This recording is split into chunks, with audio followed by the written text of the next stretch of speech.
Smith would be a dead letter if petitioners prevailed. That demonstrates the confusion and instability Smith has caused.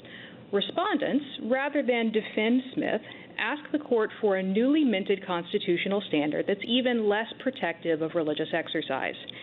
That approach has no basis in the text, history, or traditions of the Free Exercise Clause. The city has no compelling reason for excluding Catholic social services, which has exercised its faith by serving at-risk children in Philadelphia for 2 centuries. Nor does it have any interest in refusing to allow the agency to step aside and provide referrals elsewhere. Yet Philadelphia is refusing to place children with loving mothers like Sharon L. Fulton and Tony Sims Bush just because they chose to partner with an agency who shares their faith. Respondents act as if this is a zero-sum game. Either LGBTQ couples can foster or Fulton and CSS can. But the law and decades of experience say otherwise. The Free Exercise Clause is at the heart of our pluralistic society, and it protects petitioners' vital work for the Philadelphia community. I welcome the court's questions. Well, Ms. Wyndham, this is a case involving free exercise rights, but it's their intention with another set of rights, those recognized in our decision in Obergefell. And whatever you think, or however you think that tension should be resolved as a matter of government regulation, shouldn't the city get to strike the balance as it wishes when it comes to setting conditions for participating in what is, after all, its foster program? Mr. Chief Justice, I don't believe that analysis should control here for a couple of different reasons. This court's precedents make clear that when the government is acting as sovereign, using its regulatory authority, like when it's applying a citywide fair practices ordinance or the ordinances in Lukumi, then the court does the normal Free Exercise Clause analysis. The same thing is true when the city is deciding at the outset who's able to participate in a program. Like so you don't see any difference in terms of the analysis, whether it's simply a regulation, the city issuing a rule that governs across the board, as opposed to part of the rules for participating in a program. In other words, not in its sovereign capacity, but in a managerial capacity or, a business capacity. The city isn't acting in one of those capacities here, and I think a key fact here is the fact that they are relying on the Fair Practices Ordinance, the fact that they put that into a contract. Do you think there are different rules in those two different contexts? Mr. Chief Justice, if you had a situation which is unlike Lukumi, unlike licensing, unlike Trinity Lutheran or Espinoza, when the government is managing internal affairs, then the government's interests may be stronger. But here Philadelphia has said that CSS is an independent contractor and is not an employee or agent of the city. That's in its old contract. Justice Thomas? Thank you, Mr. Chief Justice. Counsel, following up on the Chief Justice's question, this seems to involve both contractual relationships with the city as well as the Chief said, regulatory or licensing. In that instance, when you have both aspects of that, do we analyze it as a government contract, again referring back to the Chief's point, or as a sort of a licensure program where the city has basically taken over an area and now it has certain requirements of the regulated industry? Justice Thomas, as Your Honor acknowledged there at the end, the city is trying to regulate an area that has historically been an area of religious practice. And so I think that sets this case apart from many cases the city is citing. It's correct, they're using regulatory authority, they're using sovereign authority, they're using licensing authority to decide who gets to participate. Those are cases where this court's precedents have said you do the normal constitutional analysis. There's not some special rule. And here where both the old contracts and the new contract say that we're not an employee or agent of the city, the same analysis should apply here as did in Lukumi and Espinoza and Trinity Lutheran. This is different from a case like, say, Bowen, where you're trying to reach out as a third party and tell the city how to run its internal affairs. Here, the city is reaching out and telling a private religious ministry, which has been doing this work for 2 centuries, how to run its internal affairs, and trying to coerce it to make statements that are contrary to its religious beliefs as a condition of continuing to participate in the religious exercise that they have carried out in Philadelphia for 2 centuries. Thank you. Justice Breyer? Yes, thank you. On pages 45 and 46 of the city's brief, they say that they aren't requiring you to endorse same-sex marriages. They say all they're asking you to do is evaluate a couple without reference to whether they are same-sex or not. You've read that. It says your objection is to being required to evaluate and provide written endorsements of a same-sex relationship, but they aren't saying to do that. Indeed, they say add something onto any response you make and say that you do not endorse same-sex marriages. Say it. You see what it says. So suppose pages 45 and 46 were written right into your contract, allowing you to say whatever you want about same-sex. All they want you to do is evaluate this couple irrespective of same or different sex. What is your religious objection to that?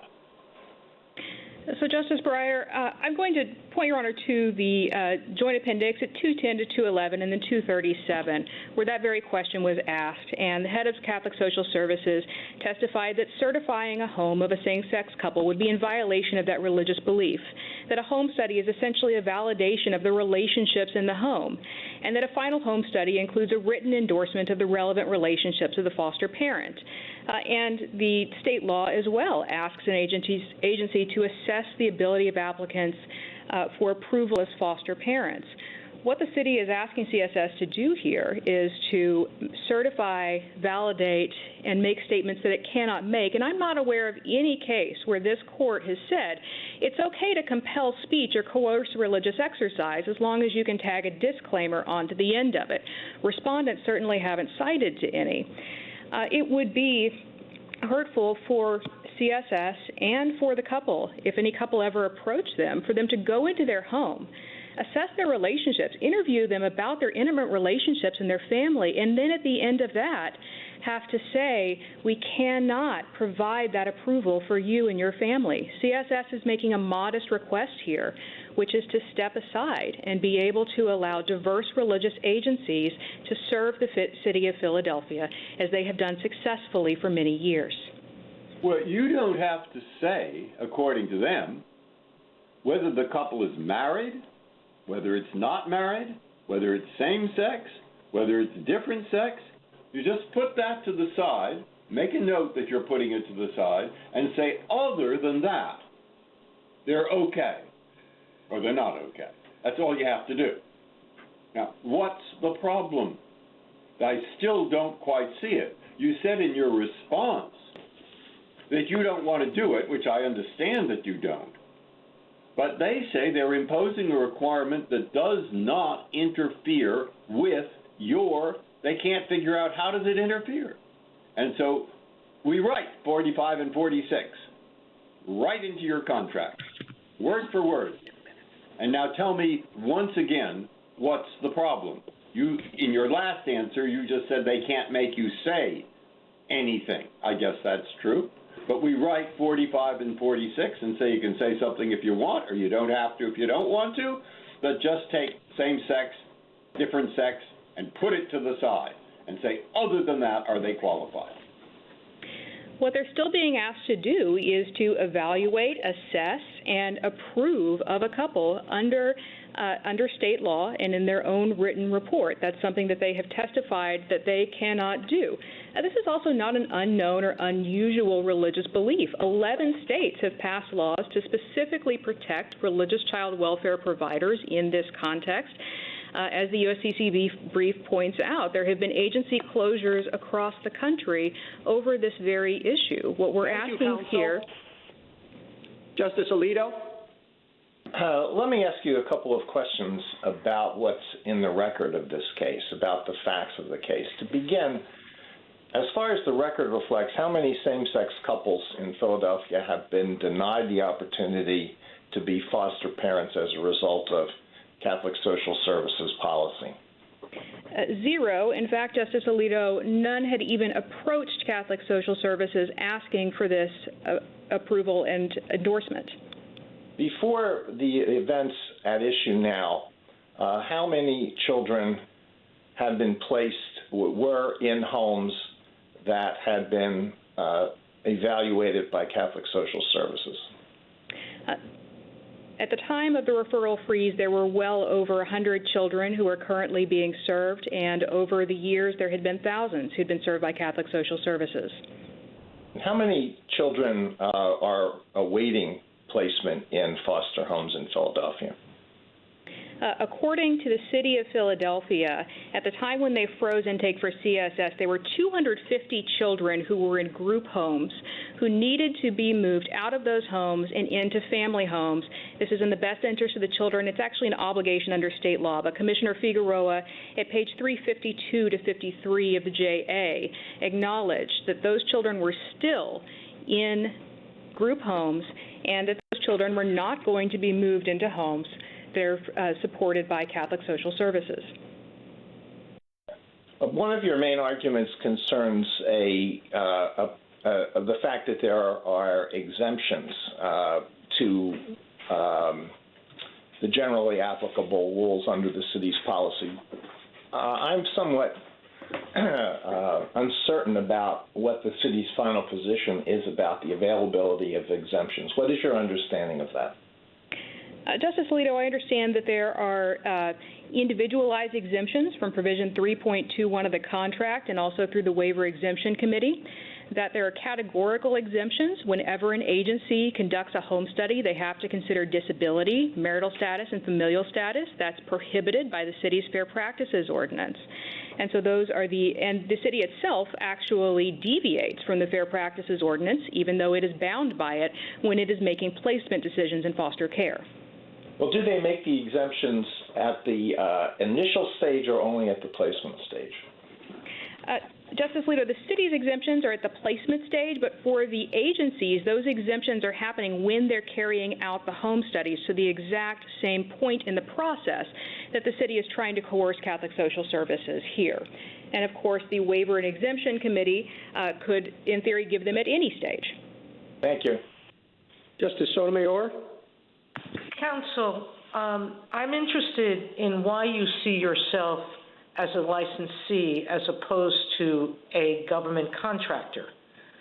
I understand that many governments throughout the country do these home assessments and certifications internally. They hire employees within the government, they set up criteria, and they're the ones who choose to certify a family or not. So why aren't you any different than a government contractor? What license are you receiving? I've never heard of a license where they pay you to take the license. Justice Sotomayor, the city is exercising a licensing authority because it is deciding which foster agencies are able to perform these services in the city of Philadelphia. But that's no different. That's no different than setting forth criteria to hire someone to do work for you. It's a lovely argument, but I'm having a very hard time accepting how when the city sets forth a set of criteria, only these people can do this work for me. That's not a license, that's an employment contract. Independent contractor, but it's an employment contract. And the city has been crystal clear that CSS is not its employee or agent. Pennsylvania has chosen to partner with private agencies to do this work. But we have often permitted, and we have a legion of cases with people who are not state actors or agents or actual employees, but contractors, or people who are being retained to do things for the government, where we said the government can set the criteria it wants. Why are you any different? what the city's trying to do here is tell religious groups who've been doing this prior to when the city got involved, we're going to exclude you. You can no longer carry out this work unless you take actions that are contrary to your faith. That is something that the Free Exercise Clause prohibits. That's what Philadelphia is attempting to do here. Philadelphia's and the respondent's position here is the dangerous one, because they're saying that even if you're not the employee or agent, Counsel, the government... I'm sorry, Counsel. I don't have much time, but just one last point. What is dangerous is the idea that a contractor with a religious belief could come in and say, exclude other religions from being families, certifying families, exclude someone with a disability. How do we avoid that, or exclude interracial couples?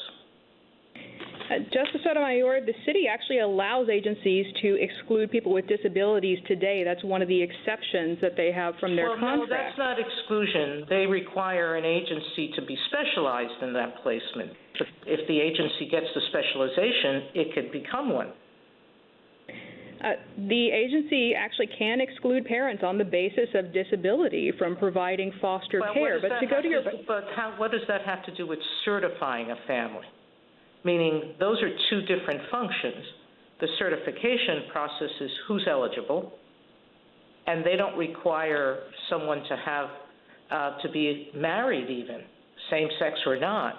That's different than placing a child, which is governed by the best interest of the child. Briefly, counsel?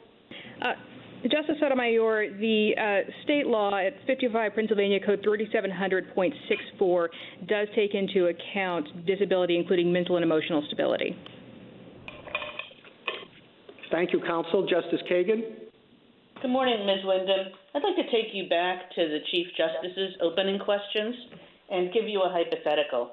Suppose that there is a state and it doesn't want to operate its prisons itself, so it contracts with private organizations to do so.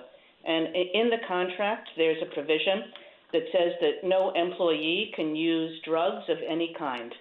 A group says that wants to operate a prison says it wants an exemption for peyote use. What would be the result in that case? Well, Justice Kagan, I think to know the result in that case, first of all, we would have to know whether the government's rules there are neutral and generally applicable. I believe the free exercise analysis would apply. Well, I guess the question that I'm trying to get at is, here's the government in its capacity as a contractor saying, a condition that's extremely relevant to the contract in its view, and shouldn't the government have leeway to do that, to just say, it doesn't matter why you want to use peyote, whether it's religious or anything else. We're just going to say there should be no peyote use and no other drug use. Justice Kagan, I think that the state would be likely to prevail in that case for a couple of reasons. One is that, unlike here, the government's interests are going to be a lot stronger. The government there is actually taking something that's traditionally a public function and handing it out to private organizations, as opposed to here, moving in and increasingly regulating and restricting work that has traditionally been private. Well, there are a lot of things that governments do now, if you would excuse me, Ms. Wyndham, just to put another question on the table. There are a lot of things that governments do now that traditionally were done by private organizations, religious organizations. You could go through, youth homes or homeless shelters. A lot of old philanthropy is now regulated and conducted by the government. Why should that matter? Justice Kagan, because I think that really points up the question in this case. Does the free exercise clause shrink every time the government expands its reach and begins to regulate work that has historically and traditionally been done by religious groups? Would you have a different argument if a religious group that had never engaged in this kind of activity said, now we want to? Would that make a difference to you? Justice Kagan, I think it would make a difference. I think the history here is important. I think that when you're looking at the government's interest in that case, that would be relevant too. Here, the city calls CSS a point of light in its foster care system, and it has demonstrated through the years that it can do this work successfully for the children of Philadelphia with no detriment to the LGBTQ population of Philadelphia. And so I think that Justice Gorsuch? Good morning, counsel. What do we do with the fact that the city seems to be representing to us here and now that the Fair Practices Ordinance is binding of its own force and that the department can't offer any exemptions? Justice Gorsuch, I think that that's a very important fact here, because if we're going to take the city at its word there, what it means is that we've stepped out of the contracting context now, and we are firmly in the regulating context. What the city is saying to Catholic Social Services is that it is illegal for you to do this work in the city of Philadelphia according to your religious exercise, whether you contract with the government or not. And how does Philadelphia, in its written documents with the Catholic Social Services treat it? Is it an employee, an agent? The city is quite clear at JA 634 and SA 17 that CSS is an independent contractor and shall not be deemed or intended to be an employee or agent of the city. And how long has Catholic Services been engaged in this activity? They've been doing it for 2 centuries now. Okay. And what do we do with your de facto exemption argument, given the fact that we have a finding by the district court that there are none? The district court's error there is an error of law. The district court said that it was a generally applicable law as long as it didn't prescribe particular conduct only or primarily when religiously motivated. You can see that at Petition Appendix 87. And so the district court there had the wrong idea about what counts as an exception, what counts to make something not generally applicable, and it made an error of law there. If we thought that were a finding of fact and we were stuck with it, then what would you argue? I would argue in that case, if the court did think it was a finding of fact, that under the court's decisions in Hurley and Bose in a First Amendment case, the court is going to make an independent review of the record. And that's particularly pertinent here where we're talking about the words of a contract, the words of a city law, the words of a state regulation. This is the workaday business of the courts to interpret and apply the law. And with respect to Section, I see my time's expired. Thank you, counsel. Justice Kavanaugh? Thank you, Mr. Chief Justice, and good morning, Ms. Wyndham. I want to follow up on some of Justice Alito's questions and just make sure I have some of the facts down pat here. First, as I understand it, Philadelphia contracts with about 30 private foster agencies to find and train and support foster families, and Catholic Social Services is just one of them, as I understand it. Then second, if a same-sex couple ever came to Catholic Social Services, Catholic Social Services would refer that couple to another agency that works with same-sex couples so that the couple could participate and be a foster parents. And then third, no same-sex couple has ever come to Catholic Social Services for participation in this program, and therefore Catholic Social Services policy has never actually denied any same-sex couple the opportunity to be foster parents in Philadelphia. Just want to make sure those 3 facts are accurate, and you can elaborate as you see fit. That's all correct, Justice Kavanaugh, and that demonstrates first that CSS is not going to prevent any same-sex couple from being able to foster in Philadelphia. There are many other agencies out there. They're merely asking to be able to step aside and recuse if that situation were ever to arise. It also demonstrates the city doesn't have a compelling interest here. This is a system that has worked effectively and worked well for many years. This is an unnecessary conflict. The city of Philadelphia had an easy option here, which is to allow Catholic Social Services to continue the great work that it's been doing. Unfortunately, because the courts below decided to apply Employment Division v. Smith, the city thinks that it's under no obligation to consider, respect, and accommodate religious exercise, which demonstrates how far off the rails our free exercise jurisprudence has gone in this case. Thank you. Justice Barrett? Good morning, Ms. Wyndham. So you just kind of indicated that, that maybe Smith shouldn't have been applied here, and you argue in your brief that Smith should be overruled.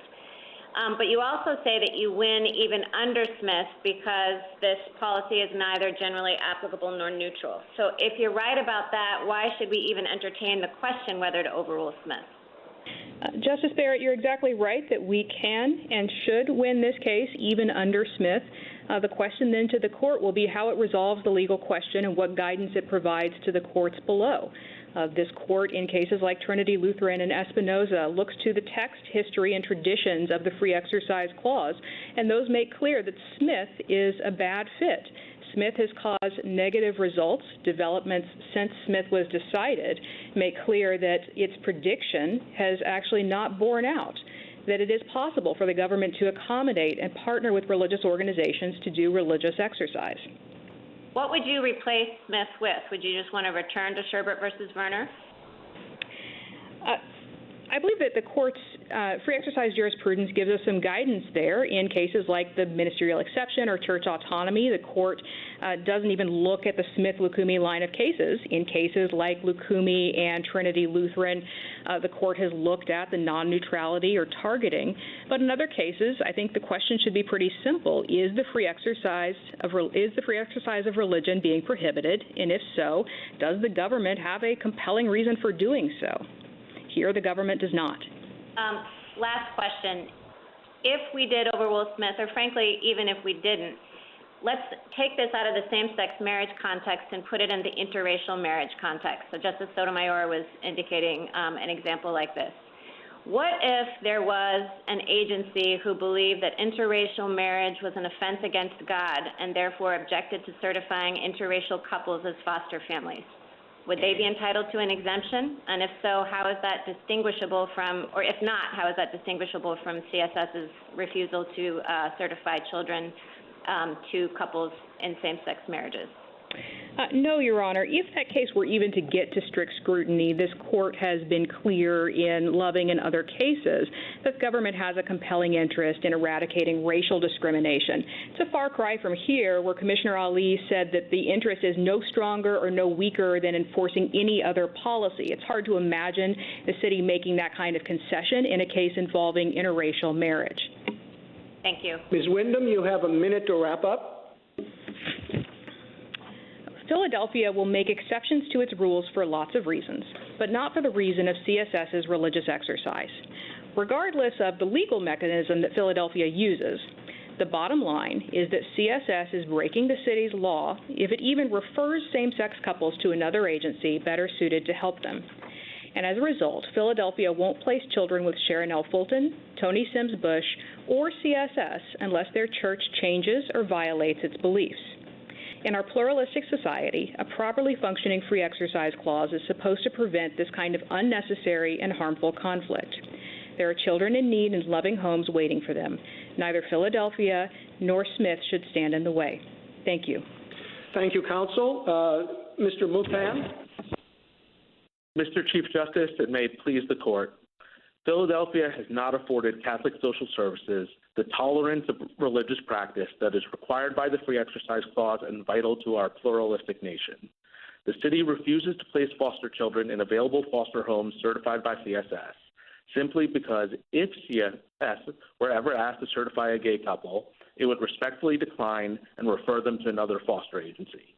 The city's draconian response to CSS's hypothetical position discriminates against religious exercise for two reasons.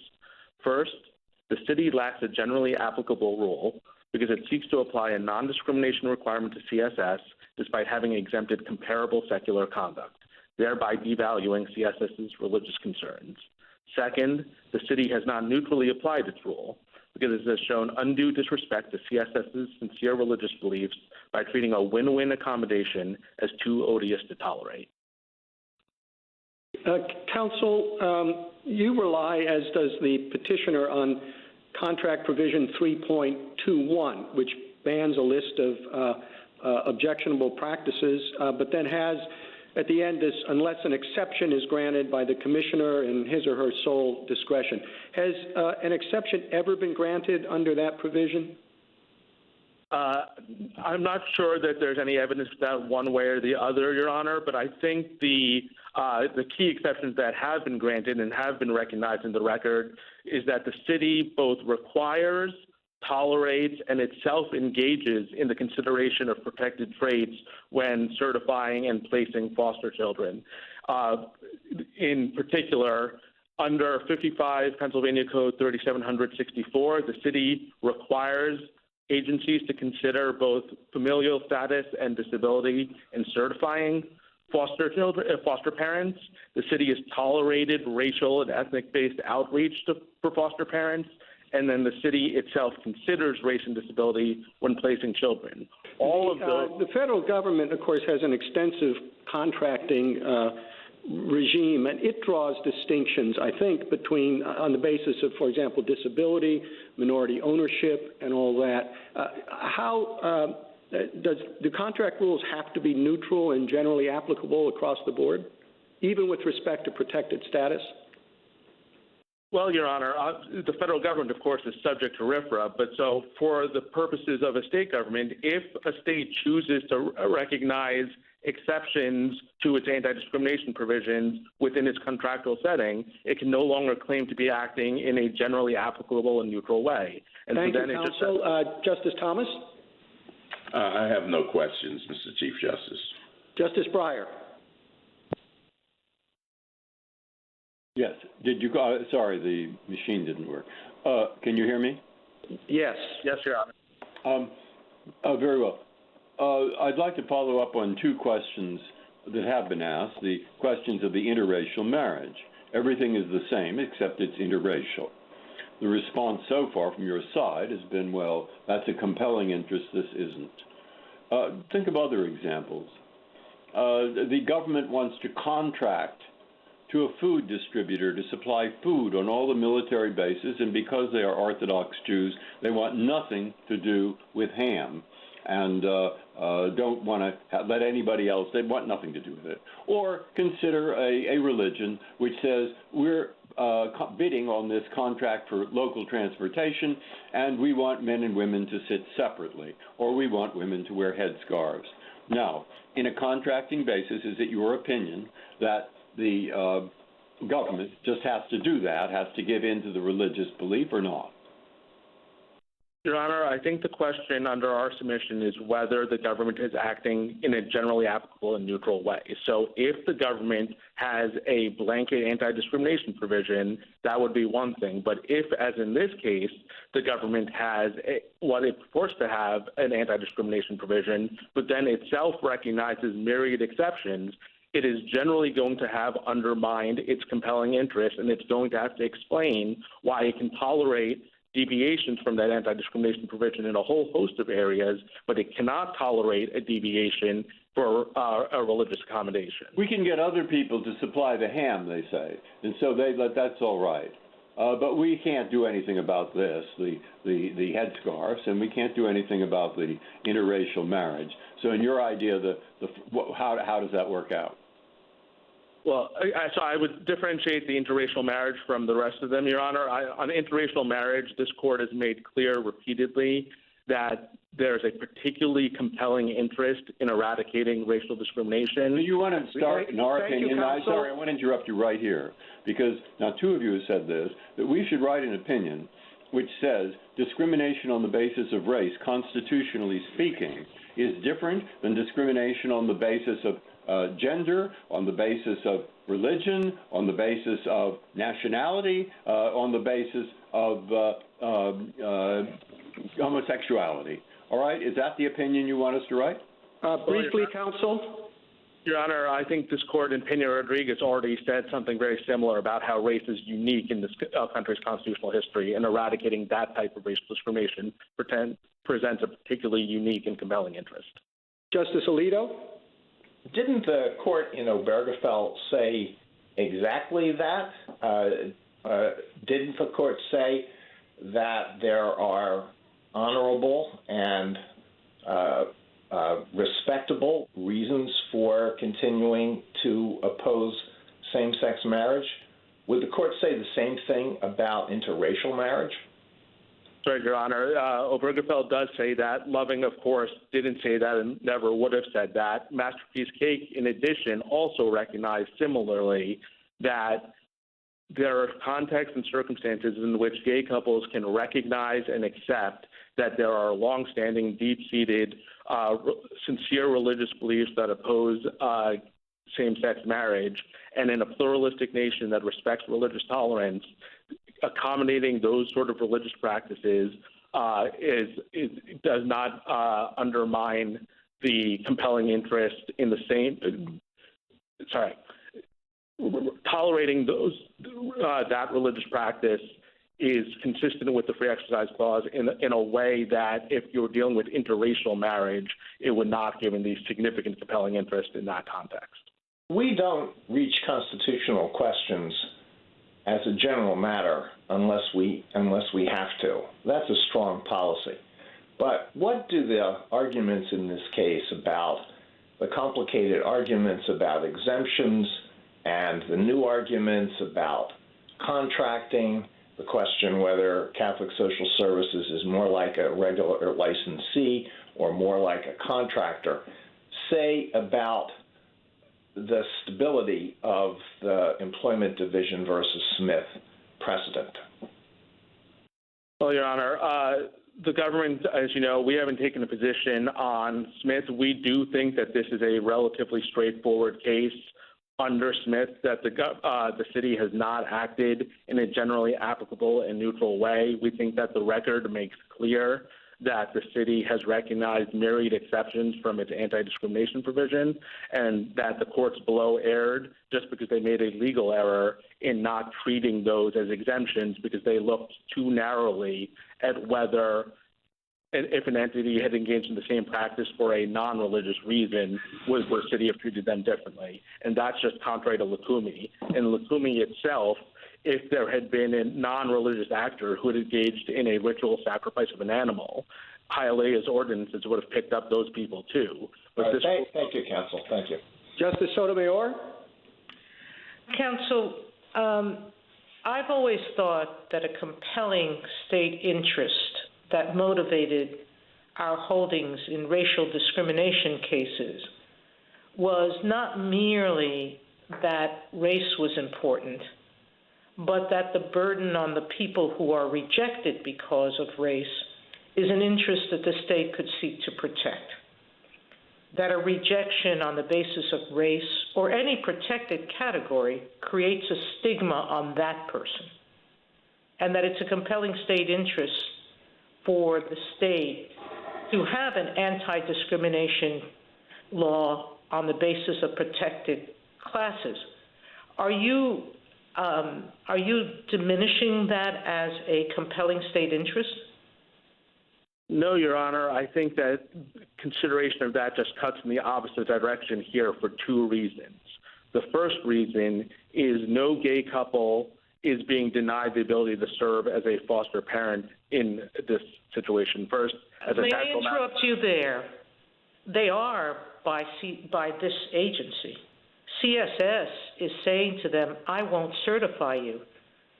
It is an independent contractor with the city, and the city has said to that couple, we won't discriminate against you, but CSS, our independent contractor, doesn't want to serve you, doesn't want to certify you, not on the basis of any of the criteria that the state has set forth. You might meet every criteria the state sets forth, but they're imposing an additional criteria. So 2 points about that, Your Honor. The first is, as a factual matter, no gay couple has ever actually tried to use CSS, and I think that reflects the point.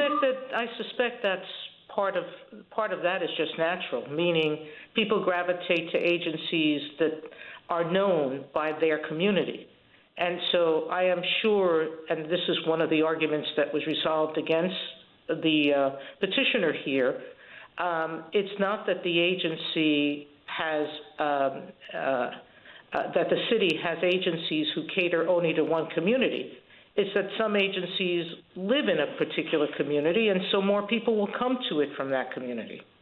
Well, Your Honor, I think, respectfully, I think it might more reflect the point that Justice Alito made earlier, that gay couples can recognize and accept that the Catholic social services and Catholic Church has a deep-seated, sincere religious objection to gay marriage, and thus they don't seek out CSS to serve as their foster agency. But on the flip side, I think it's important to emphasize that the city's rules do consider disability when certifying foster parents.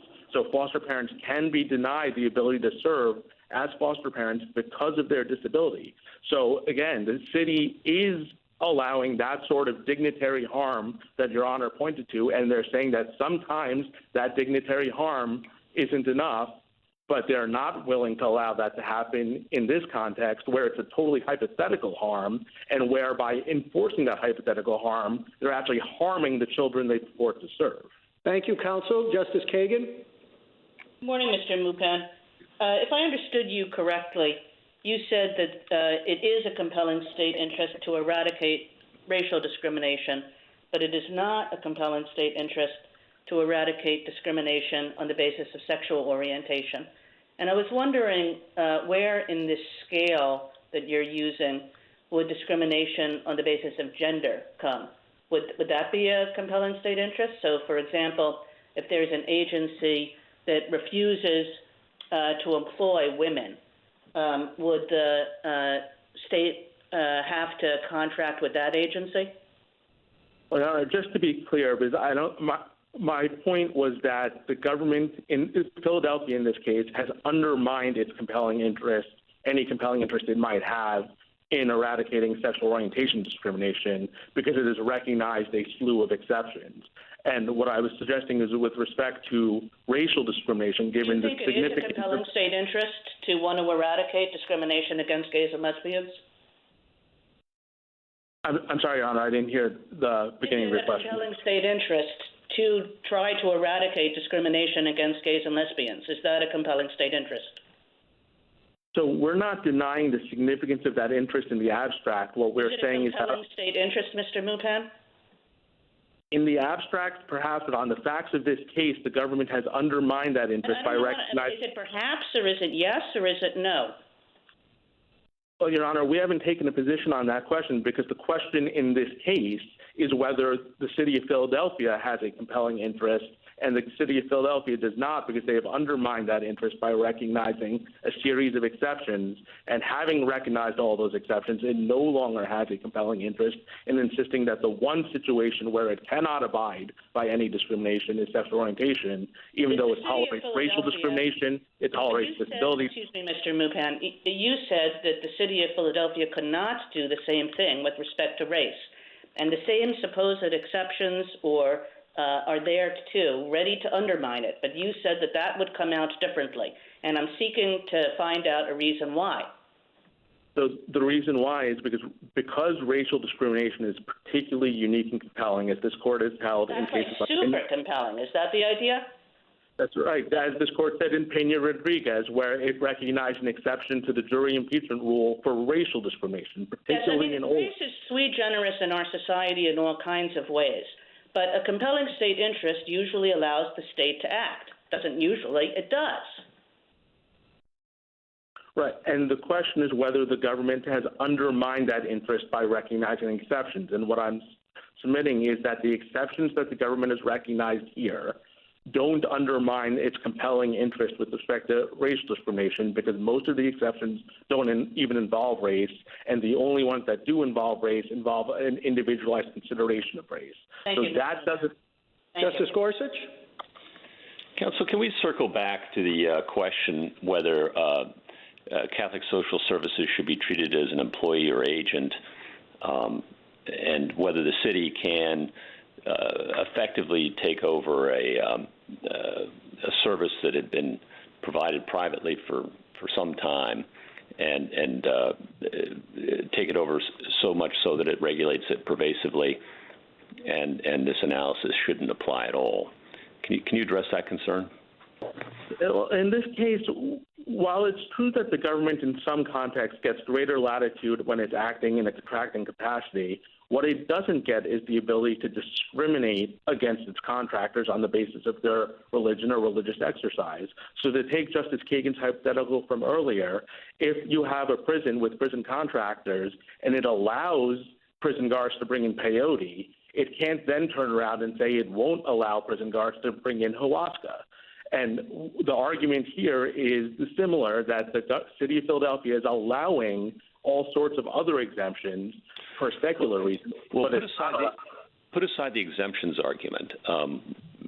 Would it otherwise be identical to a city employee or agent in the government's view?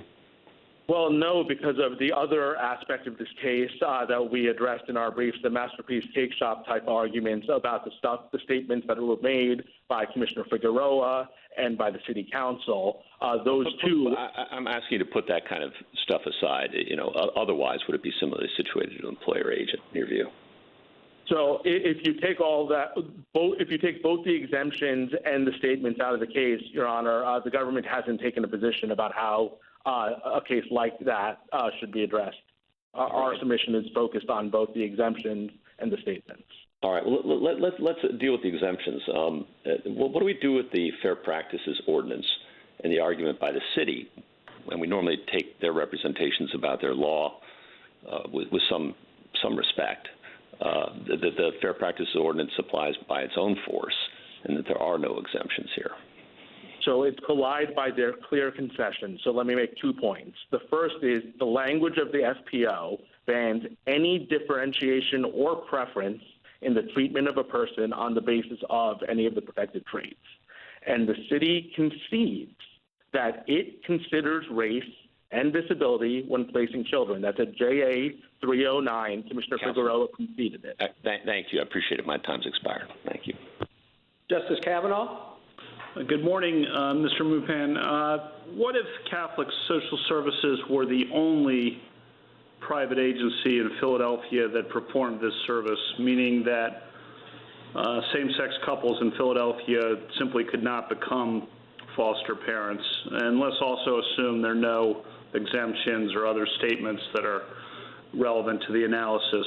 In that circumstance, would there be any different analysis or results in a case like this?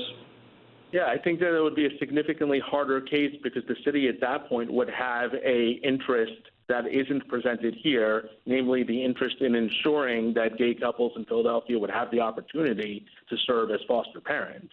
But, of course, that isn't the fact that we have here. The facts we have in this case are that there are dozens of foster agencies that are available to serve gay couples in the city of Philadelphia, and there's no evidence that any gay couple has ever even tried to use CSS as its agency. So on the one hand, what Philadelphia is doing here doesn't even help gay couples, and what it is doing instead is harming the very children it's trying to serve. Thank you. Justice Barrett? Good morning. So I'm wondering how we decide whether a law is generally applicable in the relevant respect. So you said that the city recognizes a slew of exceptions, but none of them are for the same-sex anti-discrimination requirement. So it's not quite the same thing as granting an exemption, say, for like Sunday Sabbath observance, but not Saturday Sabbath observance. That's a more apples-to-apples comparison. So how do we go about identifying what the relevant factor is in deciding whether a law is generally applicable? So, Your Honor, in this case, the city claims to be enforcing its Fair Practice Ordinance, which prohibits differentiation or preference in the treatment of a person on the basis of a string of protected traits. And they recognize exemptions for a variety of those traits. Now, it's true that there isn't an example of them recognizing an exemption for sexual orientation, but unless they could say that for some reason sexual orientation discrimination is the one type of discrimination under which they can abide no exemptions whatsoever, even more so than race, even more so than disability, it reveals that those are comparable traits, and they're recognizing exemptions in other contexts for the best interest of the child. But here, when the children would be better served by recognizing an exemption for CSS, that would allow CSS to continue to provide this work, the city refuses to do so. That is the sort of lack of religious tolerance and the lack of neutrality that cases like Lukumi and Fraternal Order of Police in the Third Circuit are focused on. Well, what if the ordinance said expressly that there shall be no exemptions permitted with respect to the same-sex marriage anti-discrimination requirement, period, and then had another section which permitted some exceptions as the city employs here, like in considering race, for example, in the placement of a child? Would that be generally applicable then? The same-sex anti-discrimination requirement, I mean. I think it presents a harder question. I think we would still say that in that case, in the absence of any argument for why sexual orientation is the one form of discrimination that can't abide any exceptions, even more so than race, that the city was essentially making a value judgment in the same way that in Lukumi, the city allowed killing for certain reasons but not other reasons. You can always imagine parsing out the statute in a different way and sort of gerrymandering the statute so that the provision that's being applied to the religious entity has no exemptions and that it's other sub-provisions that have all the exemptions. Ultimately, though, the question is whether the government is devaluing religious interests vis-a-vis secular interests, and we think that's what's happening here because the government is recognizing exemptions for the best interests of the children, but not doing so. Counsel, Mr. Mupan, would you like to wrap up for a minute? Thank you. I think here, Your Honor, at the end of the day, what the city has done is worse than cutting off its nose to spite its face. What it is doing is cutting off homes from the most vulnerable children in the city, despite the Catholic Church. The government itself requires, tolerates, and itself engages in various forms of discrimination on the basis of protected traits for the best interest of children, but then it turns around and refuses to abide by any form of discrimination with respect to sexual orientation in order to deny an accommodation to the Catholic Church. And the statements that have been made by various officials make clear that the reason they're doing that is because they view this as some sort of odious anachronism, rather than, as this court has recognized, a decent and honorable view that people can recognize and accept in a country that's committed to religious tolerance. Thank you, counsel.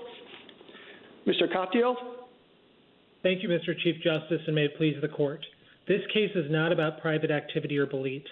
When an FCA signs a taxpayer-funded contract, it is delegated government power to inspect and approve foster families under Section 3700 of the Pennsylvania Code. A universal clause in every contract bars sexual orientation discrimination when carrying out that delegated power. That clause contains no exceptions, and it applies equally to every FCA, religious and secular alike. CSS says the Constitution compels the city to give it a different contract. There is no precedent for such a thing. This is, as the Chief Justice said, the city's own program and its own wards of the state. The government has broad powers to impose conditions on contractors like CSS that stand in the government's shoes performing government functions. Ms. Wyndham even admitted that the government has more leeway as a contractor. She just said CSS isn't one. That's all the debate narrows down to, and the contract is clear that they are. Ruling otherwise would insert federal courts into contracting decisions in all 50 states and imperil government services in many spheres. It means FCAs could discriminate against LGBT kids or categorically against foster parents on gender or religion.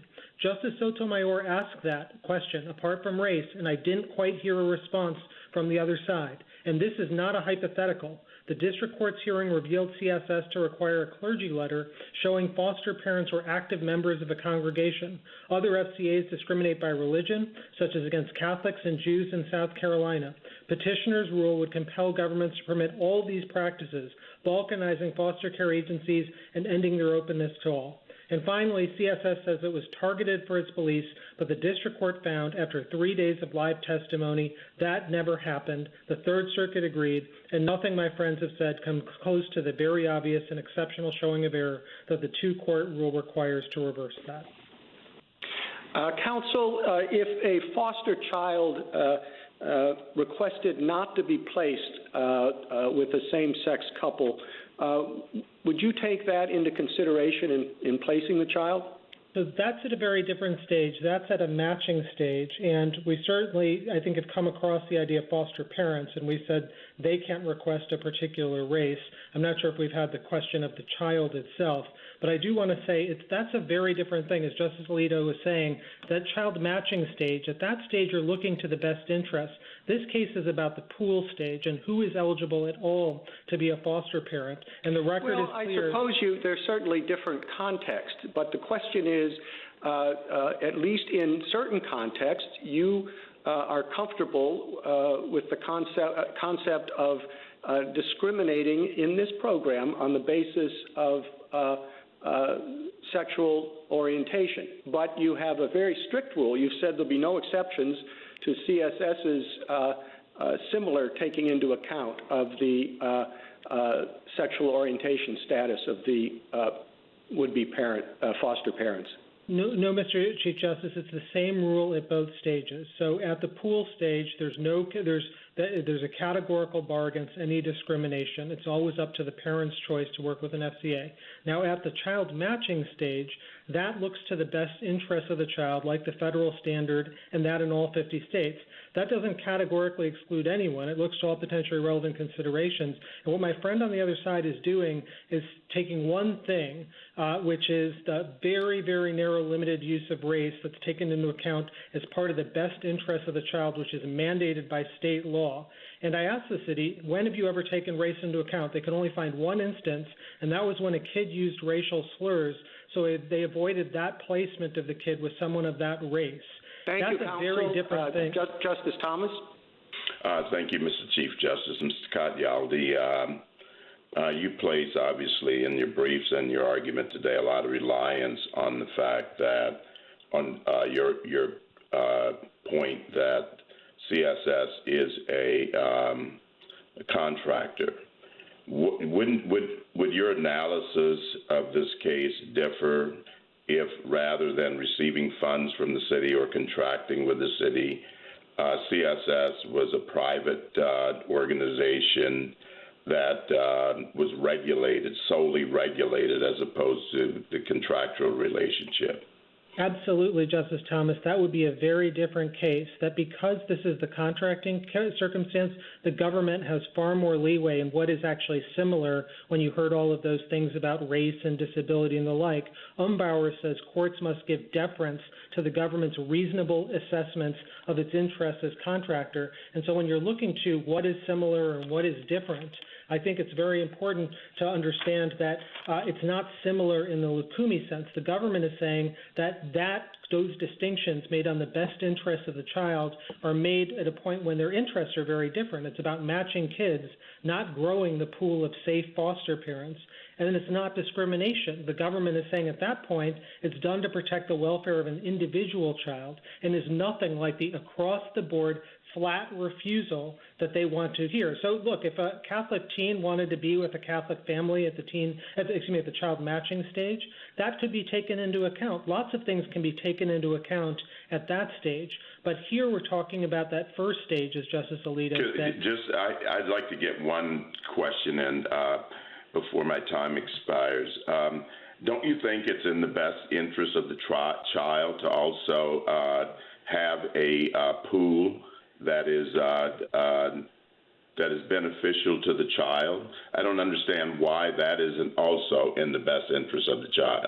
Oh, absolutely, Your Honor. We 100% agree. The city's point is that when you enable an FCA to discriminate on the basis of orientation, that will stigmatize the youth. That is a compelling interest. LGBT kids are an outsized number of people in the foster care population, and it'll undermine the ability of the program to operate. But absolutely, Justice Thomas, we 100% agree that a child should be, the best interest of the child looks to what is the best place for that particular child.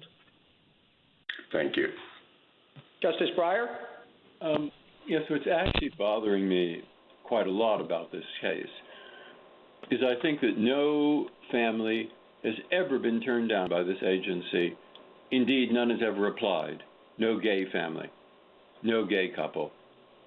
And the disagreement seems to be whether they now have to sign a piece of paper that said, if there were a gay couple, we might have to look into whether they're qualified, and you're willing to have them say, but taking gay into account, you don't have to take it into account at all. But they don't want to do that. Now, that seems to me a very narrow ground for deciding a case that has enormous implications. Could you not say, hey, we think if there ever were a gay couple and it really was a problem, you'd have to do something about it, like look into it and don't say gay. And they say, we don't even want to do that, but it's never come up. I mean, the natural thing for me to be to say, okay, you say what you want, we'll say what we want, and if it ever comes up, we'll deal with it. But it never has.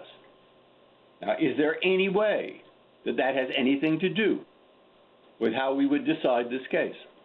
Justice Breyer, this has actually come up. Bethany, the other FCA, turned a couple away. That's what led to the newspaper article and this entire set of events. And in response, I think the city acted reasonably. It had been aware of CSS's religious beliefs for decades. That's Joint Appendix page 165. But it never stopped the contract because it thought that CSS was operating within the contract terms. They took CSS at its word until they learned otherwise. And it was at that point that the city said, we're worried about making the city itself a party to discrimination. And even then, they didn't declare a breach. Rather, they just said the next annual contract we won't renew because they're telling us, after our investigation, they won't fulfill the terms of the contract. But notably, of the $19 million they gave CSS for foster care, they took $2 away for this the parent pool function, but they left the rest intact. And to this day, CSS is getting $26 million a year from the city, which is hardly something demonstrating religious hostility, and that is for foster care and child services. So I think the city took that reasonable, limited action, and they certainly don't need to wait for an instance of discrimination with respect to this particular entity. I mean, in NASA versus Nelson, there was no evidence of drug abuse, but the government still insisted on tests, and this court was unanimous in saying that was okay. Justice Alito? In your brief in opposition, when you were trying to persuade us not to take this case, you represented that the city had adopted an exemption waiver committee, quote, to ensure that in the future, any request for a religious exemption of the sort at issue here would be directed to the Waiver Exemption Committee and handled through the procedures that it establishes. Page 15. Was that accurate? That is accurate, Your Honor, that we said at page 15 that the city had established after the events that gave rise to this case in its law department something to, quote, address waiver and exemption requests. That's a general committee. That's not even about foster care agencies, not even about religion. It's a general committee for everything. Well, the plain meaning of that statement is that if CSS or another religious organization came to the city and said that we do not, it is contrary to our religious beliefs to certify a same-sex couple, there would be consideration of an exemption. Your Honor, the city's policy, the city's view on this has been clear from the start. They can't make exceptions on the basis of the Fair Practices Ordinance at all when it comes to things like this at the the parent pool stage. There are some exceptions that can be done under 3.21 at the matching stage when the child is matched with an agency, but that's really just about DHS making an individual referral to a particular agency at that limited, particularized stage. Well, if that's the city's policy, then the statement that I just read seems to me to be quite misleading. But I'll move on from that. Look, if we are honest about what's really going on here, it's not about ensuring that same-sex couples in Philadelphia have the opportunity to be foster parents. It's the fact that the city can't stand the message that Catholic Social Services and the Archdiocese are sending by continuing to adhere to the old-fashioned view about marriage. Isn't that the case? Absolutely not, Justice Alito. The text, of course, of all of this doesn't say anything like that. As the District Court and Third Circuit found, going evidence by evidence, piece by piece, they rejected that idea. And I think, Justice Alito, the most telling fact about that is right now the city is giving that very entity, which you're saying that we can't stand and the like, $26 million a year for foster care. I think the annual Supreme Court budget, that's like 1/3 of the annual Supreme Court's budget. We're doing that every single year for this entity. Well, as far as the record reflects, what Catholic Social Services has done has not denied any same-sex couple the opportunity to be foster parents, and because they would refer such a couple, if one were to come to them, to one of the many agencies that is willing to do what is necessary for them, there's no realistic chance that that is ever going to happen, but the city nevertheless is willing to cut them off from participation in this program, even if what that means is that there will be foster children there will be children in Philadelphia who will be denied the opportunity to have foster parents. That's what the record shows, isn't it? Justice Alito, three things. One, we are very happy to talk about the record because we don't think it supports that at all. Indeed, it supports that CSS told us that if this happens, this is precisely what they would do. It did happen with respect to Bethany. Second, that was the exact colloquy you and I had many years ago in NASA versus Nelson when the petitioner said, hey, there's no evidence of drug abuse, you got to wait for it, and your unanimous opinion for the court said, no, the government it doesn't need to wait in order to act. And that's particularly so, and this is my third point here, because here the government has identified the most compelling of interests in protecting its own wards of the state. It needs to maximize the number of parents in the pool and avoid stigma to parents and to youth. Justice Sotomayor? Counsel, is there any evidence that since CSS has not been a part of this program, that less children have been placed overall? Absolutely not, Justice Sotomayor. In fact, as a district court, the record found the opposite, and that's also true in other jurisdictions that have adopted non-discrimination policies, such as D.C. and Illinois. That's all in the 22 states brief, and the ABA has studied this particular issue and found that these non-discrimination policies increase the number of people available, not decrease, because these acts or policies of discrimination deter people from entering the pool in the first place. Have Catholic family numbers reduced since CSS hasn't been a part of this program? I don't think we have numbers on Catholic specifically, but we do have numbers, for example, from Massachusetts, that when Boston Catholic Charities withdrew, other agencies filled the gap so that there were more kids in foster care then than now. And we certainly welcome the idea of CSS and other Catholic entities protecting and working with the foster kids. That's why we're giving them $26 million a year to do so. We tremendously value what they're doing. We weren't looking for some sort of fight here. Obviously, the city was torn up about it, but they looked at the stigma, they looked at the need to increase the pool, and they looked at and thought about the fact that you couldn't have FCAs just grafting on new requirements to a contract that they themselves signed. Going to that issue in terms of tolerance, because that seems to be part of the questioning of some of my colleagues, and you're addressing it by saying there's tolerance in their work in other areas. They're receiving a tremendous amount of money for their work with foster children in other ways. But looking at this under Smith, that pool, when you say there's two different pools, one is the pool of can you become an eligible family, and then there's the pool of placing a child. How do you see Smith addressing that?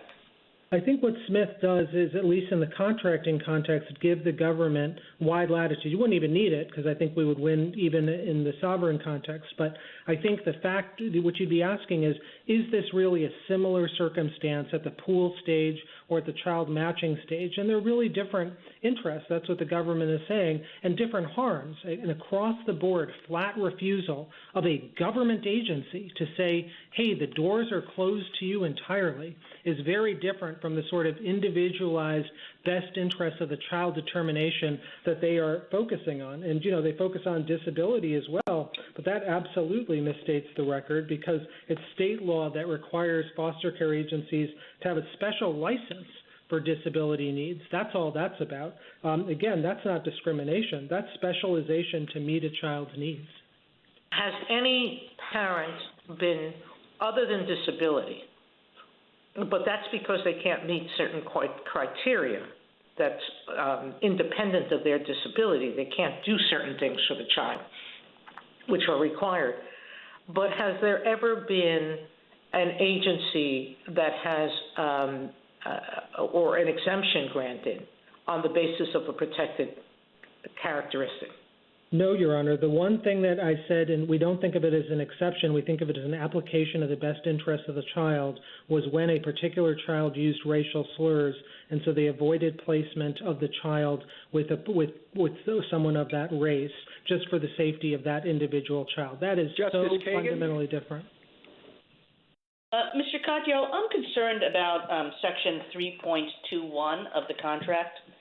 The 2019 version of the contract says, and I'm quoting here, that an agency shall not reject prospective foster or adoptive parents for services based on sexual orientation unless an exception is granted by the commissioner in his or her sole discretion. So why isn't that exactly the kind of exemption that CSS wants here, and why doesn't its presence, undermine the state's purported interest? Your Honor, I think the district court looked into this and found that DHS has never made an exception to its non-discrimination requirement, including under 3.21. Because with 3.2, let's say that's true, Mr. Katyal. I mean that no exemption has ever been granted under that provision. I mean, I read Smith and Lacuni to say that you can't get out of it so easily, that as long as there is an exemption, as long as it exists, as long as you could rely on it in the future, that there is not neutrality here. Well, I disagree both on the law and then with respect to the facts. So with respect to the law, Your Honor, Smith doesn't say that the mere existence of a system triggers strict scrutiny. It says you can't give exemptions discriminatorily. So if the city was exempting secular organizations from non-discrimination rules but not religious ones, that would be what would trigger strict scrutiny. And we know this because Smith said an across-the-board criminal prohibition is a paradigmatic of something that is generally applicable. But that's also obviously the paradigmatic example of something with exemptions and broad discretion, as this Court's opinions in Armstrong and McCleskey recognize. And with respect to 3.21, Your Honor, it does two basic things. First, it says that it bars FCAs from rejecting a referral from DHS, and a referral can only be from DHS, and indeed their blue brief at page 13 admits that. And then the second thing it does is it says DHS can make an exception to that. It says, quote, provider shall not reject a child unless an exception is granted by the commissioner. So that's about like if the child lives far away or something like that. We're not going to force the FCA to take it, but there's nothing about any sort of categorical or classification on race or gender or anything like that with respect to 3.21. And it certainly hasn't happened in practice, which is actually, I think, the standard of Smith. Thank you, Mr. Katyal. Justice Gorsuch? Good morning, counsel. I'd like to follow up more or less where we left off. There seems to be some lack of clarity about which stage we're at here, whether we're at the matching stage or we're at the screening stage. As I understand it, this case is about the screening stage, whether Catholic Services would be eligible to participate in the program at all. Is that correct? Well, when I say screening, I mean parent screening. Basically, CSS has said they will not permit LGBT couples to be part of their screening process. So if you're a married gay couple, you can't, the doors are closed to you, but not to a heterosexual couple. And that's the stage of the process we're currently dealing with. Is that right? Correct, exactly. All right. And at the screening stage, my understanding is from your latest brief, at least, that the Fair Practices Ordinance forbids any exemptions at all. Is that right? Correct, and that's always been our policy. Okay. And then can just to follow up on Section 3.21 at the matching stage, why is that legally irrelevant here? Well, because it's at a very different stage, and at least in the government contracting case, it's not similar in the Lukumi sense, because the city is saying, and I think it gets a lot of deference under Umbauer, our city interests are different. We're about trying to grow the number of maximum safe foster parents, and policies like this deter and block LGBT parents from coming in and send signals to LGBT youth. At the matching stage, of course, it's, first of all, you're complying with state law, so it's a very different thing, the best interest of the child. But second, that's a much more particularized inquiry. And again, it applies even-handedly. It just may be that it's in the really rarest of instances, like the one example I was able to give you, you might take a protected classification into account. Thank you. Justice Kavanaugh? Good morning, Mr. Katyal. I have kind of a bigger picture thought to express, and you can react as you wish. It seems like this case requires us to think about the balance between two very important rights recognized by this court: the religious exercise and belief right, obviously in the First Amendment, and the same-sex marriage right as recognized in Obergefell. And it seems when those rights come into conflict, all levels of government should be careful and should often, where possible and appropriate, look for ways to accommodate both interests in reasonable ways. It's it's very sensitive, controversial. There are strong, very strong feelings on all sides that warrant respect. And it seems like we and governments should be looking, where possible, for win-win answers, recognizing that neither side is going to win completely on these issues, given the First Amendment on the one hand and given Obergefell on the other.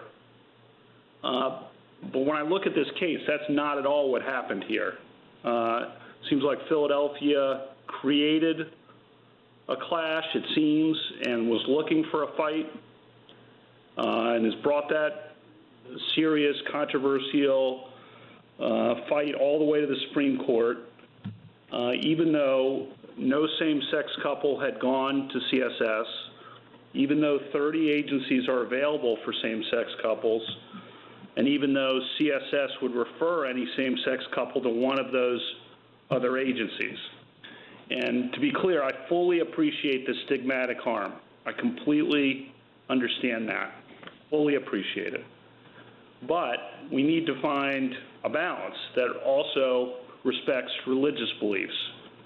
That was the promise explicitly written by the court in Obergefell and in Masterpiece, explicitly promised that respect for religious beliefs.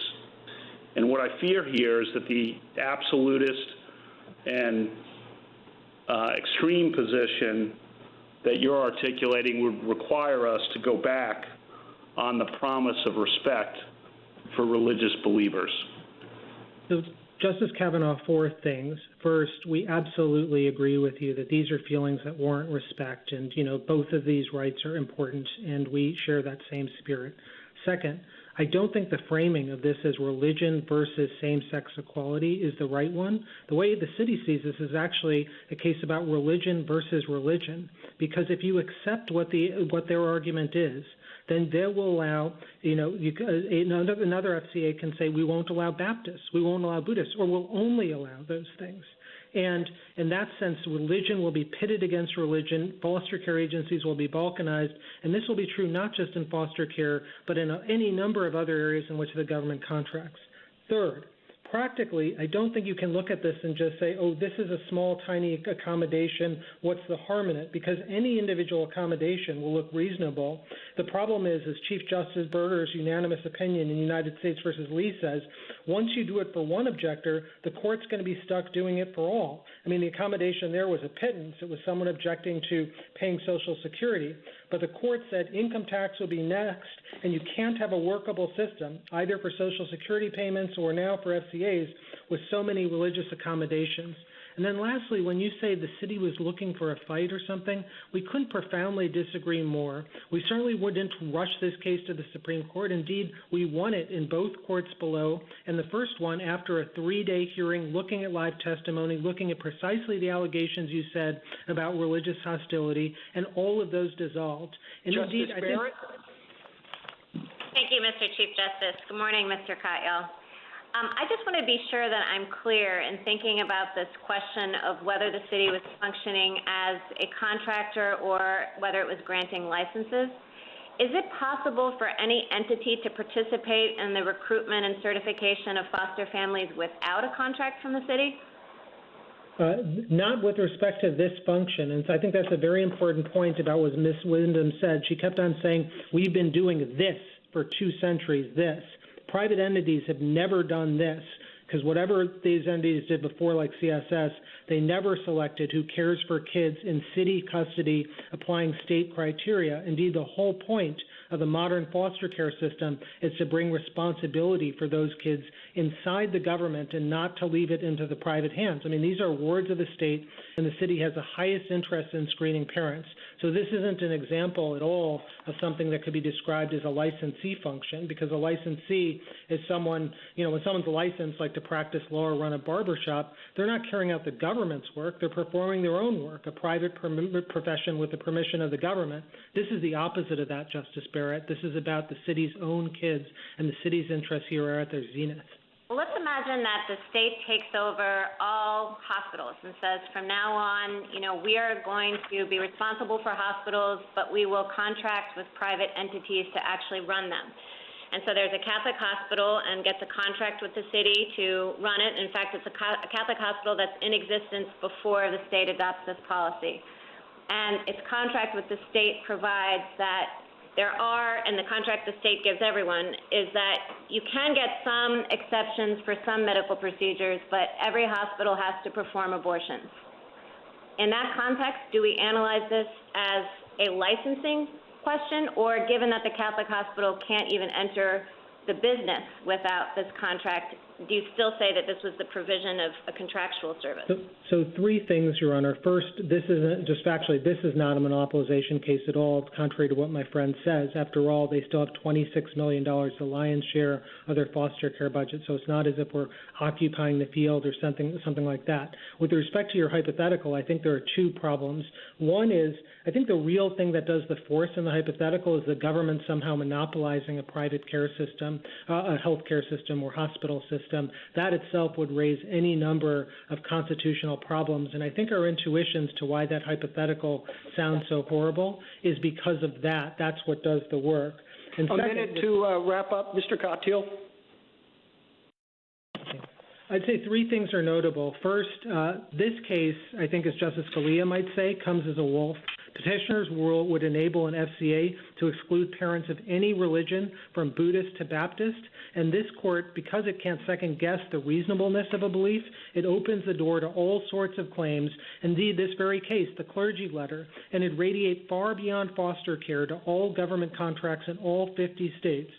Second, the city would act the very same way if a secular FCA discriminated, and the flip side is true too. The city contracts with Bethany, which is open to same-sex couples despite its religious opposition, and the city continues to contract with CSS to the tune of $26 million. These 3 indicia, a uniform policy, continued contracting with Bethany, and continued contracting with CSS itself, are strong evidence the 2 courts below got it right. And finally, my friends never overcome the 2-court rule on neutrality. After 3 days of live testimony, the trial court found the preponderance of evidence favored the city.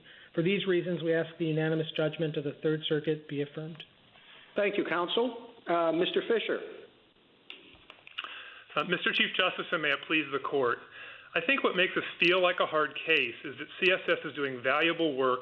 It is acting based on traditional religious beliefs, and it may appear that the cost of accommodating it would not be too high. But that overlooks 2 serious problems with CSS's claim. First, CSS is not acting in its private capacity, but rather as a government contractor. Its claim, therefore, implicates the government's managerial interests, as well as the imperative that governmental services are made even-handedly available to all citizens. And second, free exercise claims cannot turn on judicial assessments of whether religious views are honorable or offensive. If the Constitution requires an accommodation here, then as Mr. Katyal said, all manner of other allowances must be made for foster care and other service agencies. And because there's no constitutional difference between independent contractors and government employees, CSS's position would also imply, for example, that police officers could decline on religious grounds to enforce particular laws. Prison guards could insist on evangelizing to inmates. The implications go on, but the upshot is this. Whatever rules might govern free exercise claims outside of government contracting, the city's anti-discrimination requirement is constitutional because it is a reasonable rule governing the selection of those who will care for children in the city's custody. Mr. Fisher, suppose that the city of Philadelphia decides that it doesn't like the message that the church having an all-male priesthood, the message that that conveys. It doesn't want to expose foster children to that belief in foster parents, and so it terminates CSS's contract because of the church's the church's belief in that respect. Are they free to do that? I think there'd be two big differences between that and this case, Mr. Chief Justice. Number one, as the court recognized in Hosanna Tabor and the like, clergy members of the church and the way that they are structured within the church raise establishment clause questions and free exercise questions that are entirely different from a government contracting scenario like this on their own terms. And second of all, I don't understand any way that that rule would relate to the carrying out of foster care services. The core question here is whether the government is imposing a reasonable condition on the carrying out of the services. The way it would relate is the same way that the same-sex ban, because of the church's view on it, CSS's, is that they think it's stigmatizing, that it sends the wrong message for foster parents to belong to an entity that discriminates on the basis of gender. No, I think that the stigma and the harm that the city is looking to avoid is the discrimination with respect to people participating in the program. That's very different than the church's own structuring of its own internal clergy and its own internal operations. Thank you, Counsel. Justice Thomas? Thank you, Mr. Chief Justice. Mr. Fisher, I want to go back to the assessment of the pool, as Mr. Katyal designated it, and the placement. Do you agree with him that both of these are in the have to be looked at in the best interest of the child? Well, I think just to be precise, Justice Thomas, the state law best interest of the child test applies only at the placement stage. That's unique to the placement stage. I think what Mr. Katyal was saying is that, of course, the city and the state are going to establish rules for family certification at the outset in the general interest of children. But specifically speaking, the best interest of the child test that comes into matching, and just as under federal law and under other state laws, applies only. So, under what? I'm sorry to interrupt you. It's just we're short on time, but. So what would be the standard? Why the assessment of the family then? If you say statutorily it's only the placement that's in the best interest of the child, what's the policy behind assessing the family? I think the idea behind assessing the family goes to the core of the reason why this is a city program, is that these are children in city custody, and so the city is establishing criteria that are going to govern which people are allowed to undertake that. No, I mean generally, what are you looking for? You're looking for people that can provide care and loving environments and safe environments to kids. And why are you looking for that kind of a family? Pardon me? Isn't that ultimately just for the best interest of the child? I think that's one way to think about it, Justice Thomas, which is why I think Mr. Katyal answered your question that way. I'm just trying to be precise about the way the law works here, which is that the standards for certification are laid out in Pennsylvania Code Section 3700.64, and the best interest of the child standard is not present there. It's simply a list of secular criteria that the agencies are being asked to apply. Thank you. Justice Breyer? In general, what have you thought should be the right rule. I mean, I've always thought that Smith is a problem or a solution to a problem that nobody could figure out how to answer it. If your opponents win, it's pretty hard to see how all kinds of government programs can exist with every religion making exceptions every which way for every kind of reason. Sincerely, too. If you win, it's pretty hard to see how, for example, a religious group that wants to meet on Sunday, the only place to hold services, but there's a fair no parking sign and they can't do it. I mean, they can't even hold religious services. And we could think of lots of examples like abortion and so forth. And that, I think, is what led Justice Scalia to that more absolute rule. He couldn't figure out another one. So have you anything there that you can suggest? After all, RFRA is one way, but RFRA, they can change Congress if we make a mistake. The Constitution, you really can't. That's why I asked the question, just to see what's in your mind. Right, Justice Breyer. I think that Justice Scalia, for the reasons he laid out at Smith itself and in the City of Bernie concurrence, reached a quite reasonable conclusion that is right on its own terms and entitled to stare decisis effect. But the most important thing I would tell you here is that you don't even have to ask that question. The court recognized before Smith itself, in cases like Ling and Roy, that when we're dealing with internal affairs of the government and its own operations, that the different test applies. And the test that I would say governs this case, which is really quite narrow in this sense, because it's a government contracting case, is the test the court laid out in NASA versus Nelson, where the court asked whether it was a reasonable rule that the government was insisting for its contractors. And actually, the court in that case used the phrase internal operations. So all you have to do is put Nelson together with Ling and Roy, which tell you that the free exercise clause allows the government the same power when it deals with its internal operations. Justice Alito? Do you think it's fair to say this is simply a government contracting case when Catholic Social Services and other agencies cannot participate in this activity at all, an activity in which some of them at least have been participating long before it was taken over by the state, unless they are approved by the city? Even if it's partially a contracting case, is it not also partially a licensing case? For two reasons, we don't think it is, Justice Alito.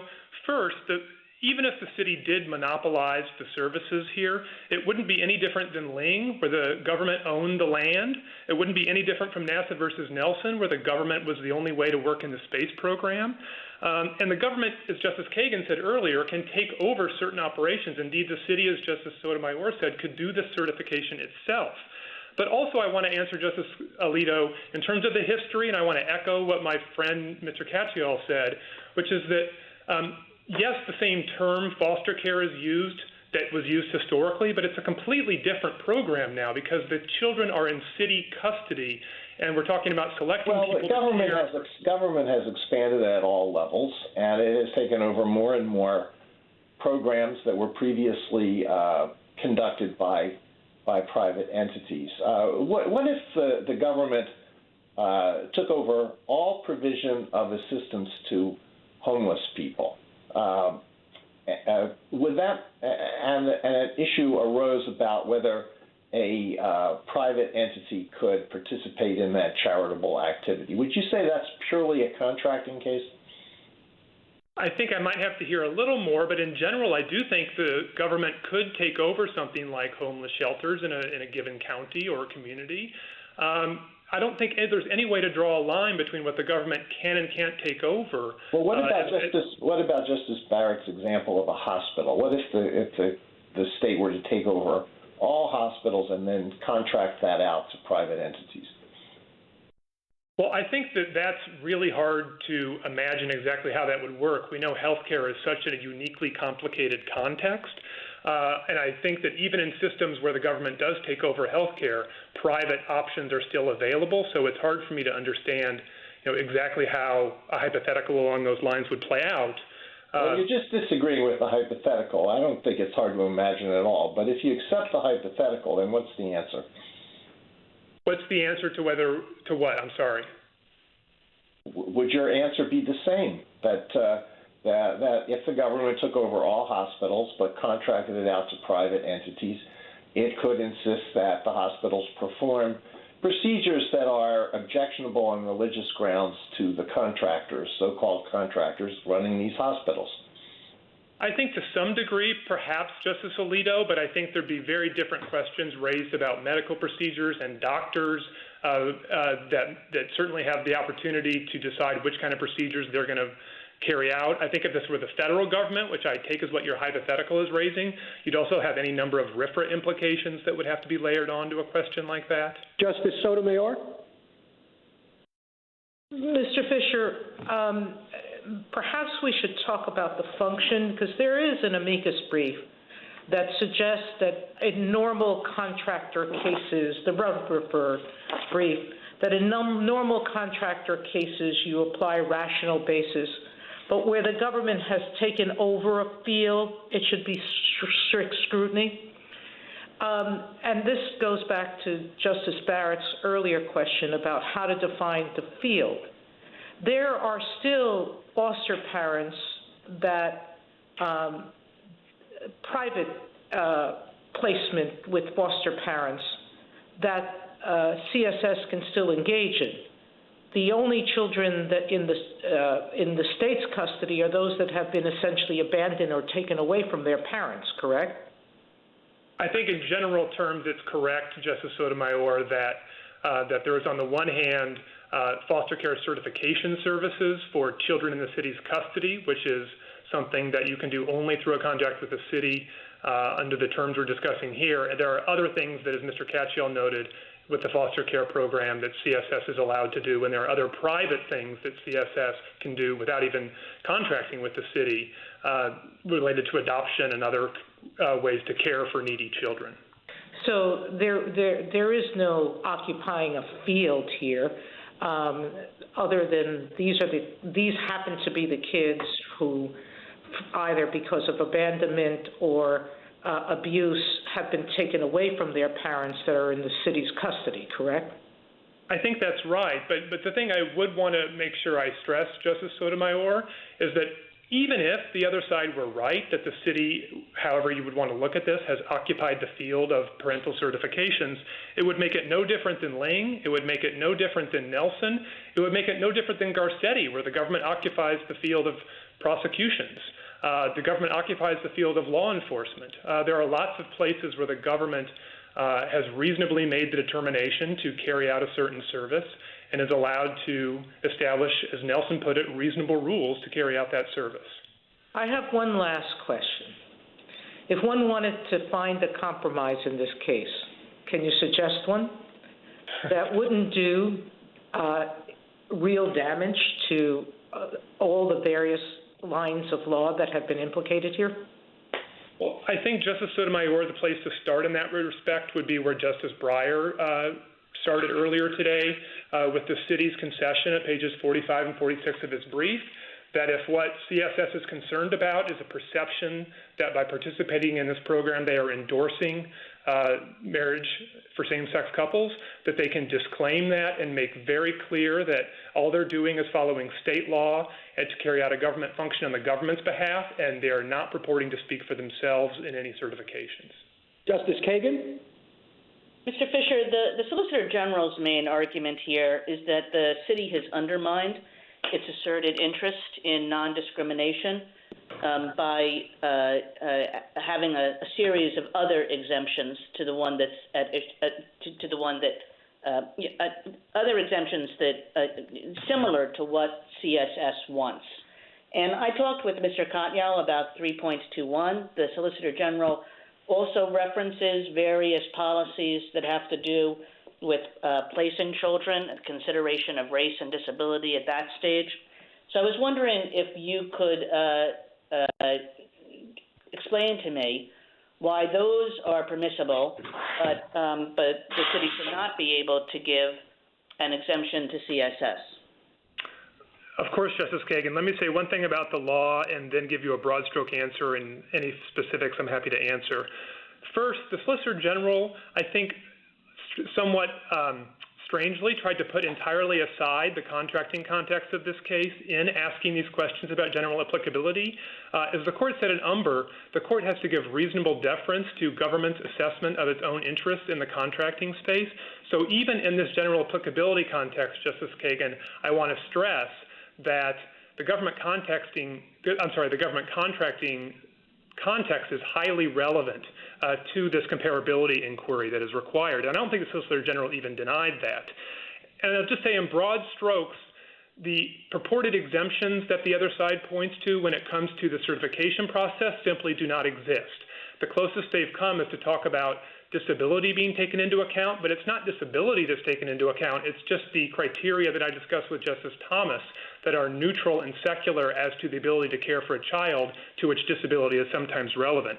That leaves child placements, and in child placements, it's just a different set of rules that apply because that's a different stage of the process. And so the key answer there is that the city has reasonably concluded that that's just not a comparable setting because the best interest of the child in matching somebody on an individualized basis kicks in. And that's not the scenario at the certification stage, where all we're asking is whether somebody can care for children. And back to the question about a compromise, CSS has not disputed that same-sex couples are equally able to care for children. And so we think the placement scenario is just entirely different. Thank you, Mr. Fisher. Justice Gorsuch? I'd like you to expand on that just a little bit further, Mr. Fisher. One of the challenges of Smith, of course, is asking whether there's an exception, and that raises all sorts of questions about at what level of generality should we look and what's comparable enough. Why isn't the 3.21 matching process and that contract process sufficiently like the screening process that we should consider it? Justice Gorsuch, I think for two reasons I'd stress. One is, as I understand Section 3.21, it applies to referrals from DHS.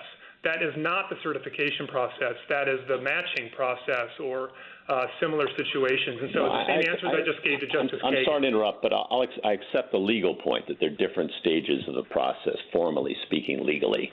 But why shouldn't we take cognizance of it when we're doing the Smith analysis? Okay, well, let me answer it this way then. Smith did not say the mere availability in the air of individualized treatment is enough to make it not a generally applicable law, because as Mr. Katyal said, then the criminal law itself would not be a neutral and generally applicable law. You have to have some disparate treatment of religious reasons versus secular reasons. That's what Justice Alito said in the Fraternal Order of Police opinion that the Solicitor General relies on, that it's not okay to let people wear beards for medical reasons but not for religious reasons. And so as a Volca brief also describes, it's not just whether in the air there's a possibility for exceptions or differential treatment. It's whether you've actually had such treatment, because otherwise you just simply don't have a workable system of law. Thank you. Justice Kavanaugh. Good morning, Mr. Fisher, and welcome. Thank you for your, and I want to thank all the parties for their excellent briefs and arguments and all the amicus briefs, which have all been very valuable in thinking through these issues. Just a couple questions to just confirm a couple things factually here. You agree, I assume, that Catholic Social Services does important, valuable work for vulnerable foster children in Philadelphia? Of course, yes. And then do you agree that a same-sex couple in Philadelphia can become foster parents by going to one of the 30 agencies? Indeed, do you agree that no same-sex couple has ever gone to CSS? And if they did, that they would be referred to one of those 30 agencies? Do you disagree with any of that? Justice Kavanaugh, no, I don't as a factual matter, but remember that the same-sex couple was turned away from Bethany, and the caution I would give you to rely too heavily on this 30-agency idea is that, remember, we don't know how many agencies will discriminate against people based on sexual orientation, religion, or other characteristics if the city is required to grant exemptions. And I don't think the court wants to go down a road of having to count up how many agencies at the end of the day are discriminating on what basis. As you yourself asked, what if there were just one agency? What if there were 2 or 3 or 5? I think that's a really difficult area for the court to have to get into. Well, I agree with that, but arguably the response to that might be we shouldn't be looking for problems before we confront them. Fair enough, Justice Kavanaugh, but remember, you don't even get to this set of questions because this is a government contracting case, and as the court said in Nelson, you just ask whether the government position here is reasonable, and the government has two eminently reasonable interests it's seeking to vindicate here. One is to treat all citizens equally when people are carrying out the government's own programs and not to balkanize its services. And secondly, the government just has a managerial interest. As I was just describing, if you have to start granting exemptions, all of a sudden running a program through the government gets very, very hard, even to the point where the city might just say, the heck with it, we're going to take this in-house and do it ourselves. And I don't think anybody disputes that the city could do that. And once you've admitted the city could just do these certifications itself, it seems very odd to conclude that CSS is entitled to insist on its own rules when it's carrying them out on the city's behalf. Justice Barrett? Good morning, Mr. Fisher. I have a question about something that some of the amicus briefs brought up, which is this third-party harm principle, the principle that religious belief can never give a believer the right to harm a third party, even slightly. I'm wondering if you agree with that, and if so, if you could tell me where in law the principle comes from. Justice Barrett, I'm not sure that that's true as a categorical rule. I think that as some of the questions have pointed out this morning, when you get into situations like this, you need to balance the free exercise interests on the one hand against whatever the governmental interests are on the other, at least in the abstract. So I think that, as I was just saying to Justice Kavanaugh, you don't get to a balance of the harms in this particular case because it's a government contracting case, and all you ask under Nelson is whether the government's rule is reasonable. But even if you did get to that, and even if it were relevant whether there were third-party harms, as I was just describing, we would say there are serious governmental harms, and there are also private harms.